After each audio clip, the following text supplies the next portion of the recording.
One of the things that has been very telling to me since Donald Trump's criminal conviction on all 34 felony counts in New York is the fact that he's done some interviews, right? He made a couple of appearances, but he had told us repeatedly during the trial, I shouldn't have to be here. I should be in Florida. I should be in North Carolina. I should be in Pennsylvania and Ohio and anywhere else doing rally after rally after rally after rally. Well, you've been out of trial for almost 2 weeks now, dude.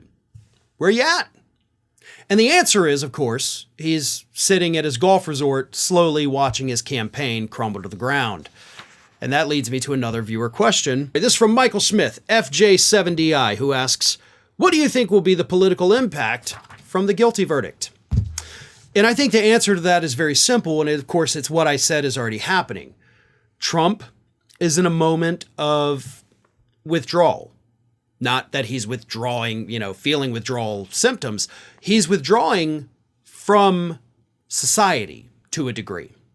Yes, he's still done interviews. Yes, he's done a couple public appearances, but he's now basically freed from the, constant have to be in New York every day of the week. He could be doing all kinds of things. He could be out there doing rallies every day.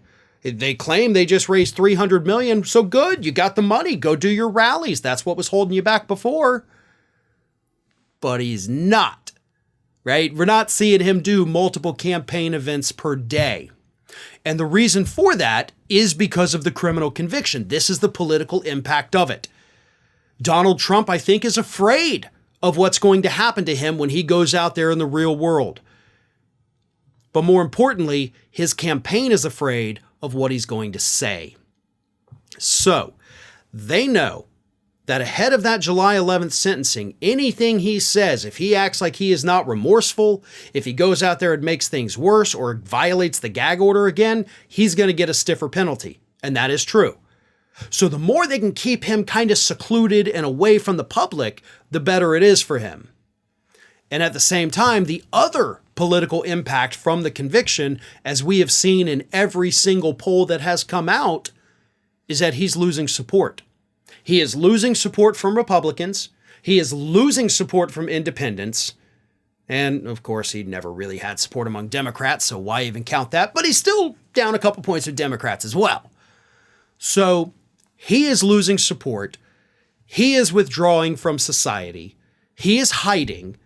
His campaign and probably his lawyers are terrified that he is going to say something that's going to make his sentencing even worse. So he disappears. And the more he disappears at this point in the game, the worse it is for his campaign, because the Democrats are out there doing a hell of a good job reminding everybody every day that this man is in fact a convicted felon. So that's pretty impactful, right? But here's the other part of it. The Democrats won. They have to keep hammering this every single day. We really do. The voters will forget, just like a lot of them have already kind of downplayed January 6th now. I mean, at the time, everybody thought it was a horrible thing, but now you go back, ask that question to voters and like, well, maybe it wasn't all that bad. Give them enough time and the public will move on and forgive and forget. That's why George W. Bush's approval rating, even though he left office at like 50%, a couple years later, he was at like 74%. So yeah, voters do forgive even the most horrific actions. So Democrats got to remind people about this every single day. The other thing is that you have Republicans out there who want to talk about it constantly. You know, Marjorie Taylor Greene, all these other Republicans out there, they're talking about it nonstop. That's really bad because you're actually doing the Democrats' work for them. And I appreciate it. I love it. Keep it up. But if I were Trump, I'd be like, hey guys, just let's not, maybe. But the political impact is going to be huge. We're already seeing it in the polls.